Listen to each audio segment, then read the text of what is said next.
How's it going, guys? JP here. Welcome back to BodyBags, week number 25. This is another theme week, the second one of the month of February. First week was Shot on Video week, and this week is Troma week. We decided to do two theme weeks this month because, some of us thought it would be cool to do Troma, and some of us thought it would be cool to do Shot on Video, and we all kind of thought it would be cool to do both. So that's what we did. Troma and Shot on Video kind of go hand in hand together, both low budget films, lesser quality films, and it seemed to work out as a nice little double feature theme weeks for the month of February. So I'm not the biggest Troma fan. I'm just not. I've not really been exposed to a ton of their films or anything. A ton of the Lloyd Kaufman Troma stuff. It's just really not my thing. Maybe sometime down the road I'll check out some more. I only own two, and this is one of the two. It's There's Nothing Out There from the year 1991 with the tagline of a horror film of comic proportions. And There's Nothing Out There is a creature feature. We follow a group of...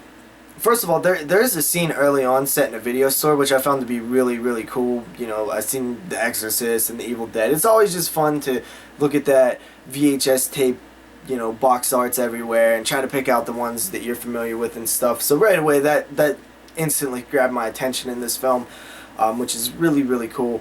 Then we follow a group of young adults as they venture to a isolated cabin / house by a lake / pond.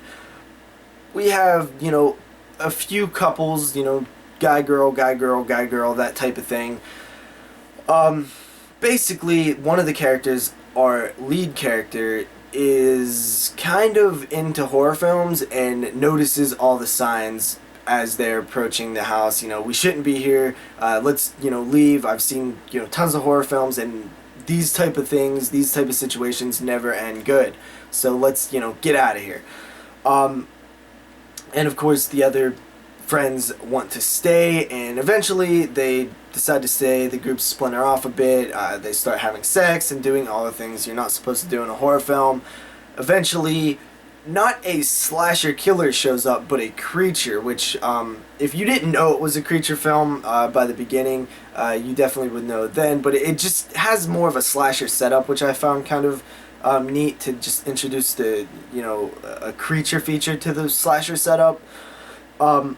But anyway, it's kind of like a tadpole frog, green, razor-sharp tooth thing with like tentacle arms almost, but it doesn't look the greatest. It's effective for the type of film it is, but it definitely, you can see like, sock puppety style effects, and you can see that the creatures foam sometimes, so...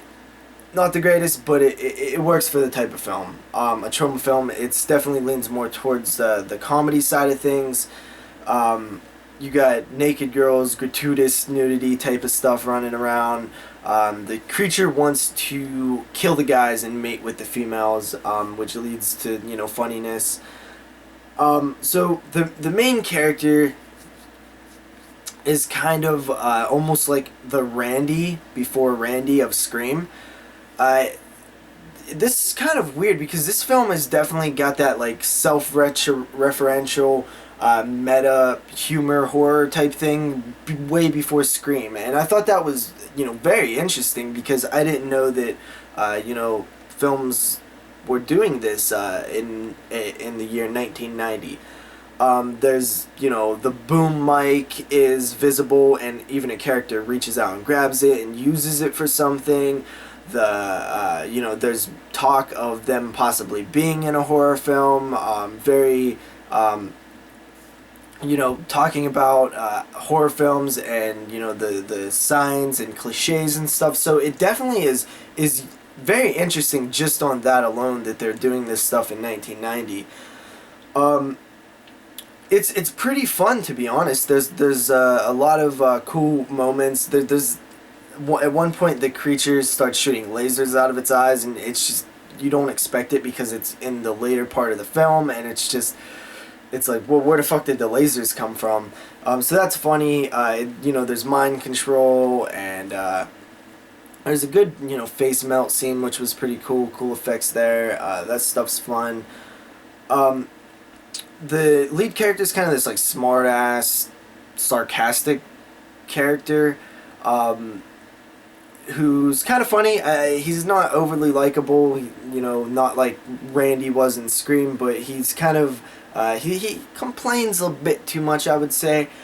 But he knows what he knows he's pretty much in a horror film, and he knows the signs and stuff.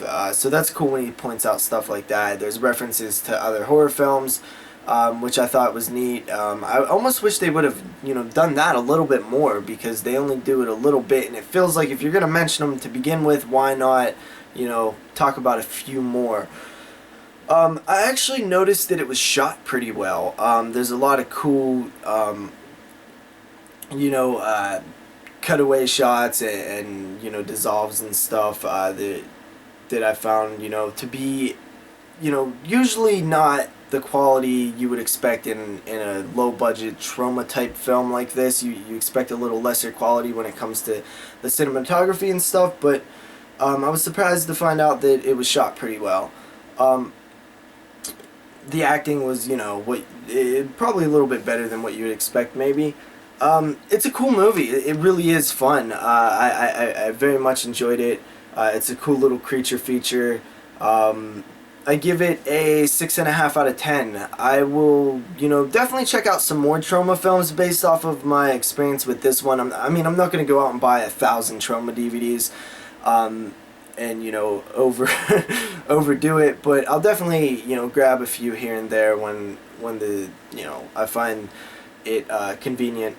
So, yeah, there's nothing out there. Pretty fun watch. I definitely enjoyed it.